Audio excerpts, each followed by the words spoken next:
I find it easy to pace myself for a marathon because I'm pretty experienced. If you're inexperienced at a marathon, you should be able to run at a marathon pace. Well, the first thing you need to do is establish what your pace is going to be during your training and your preparation. Nowadays, we're quite privileged to have pacing groups. Pacing yourself for a marathon is really, really important.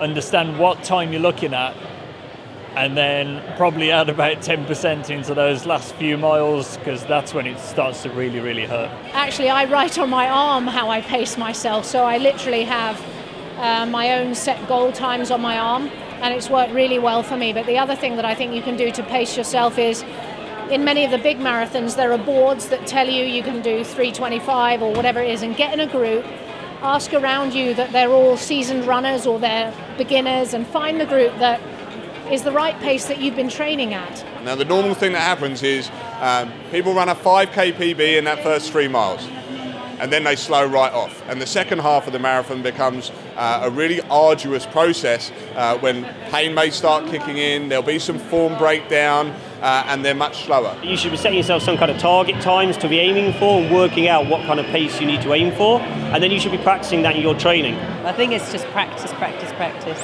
Now, a lot of your training is going to be done at lower than marathon pace. And as you get closer to the event, your training is going to become more specific to hit a marathon pace. So at least once every 2 weeks, you should be going out and actually running at your target race pace and gradually increasing the distance that you're running for that target race pace. Your marathon pace is running, having a full conversation. So when I'm running a marathon, if I can say, my name is Mark, I'm going to have a great marathon, this is going to be my best experience, that is at my marathon pace.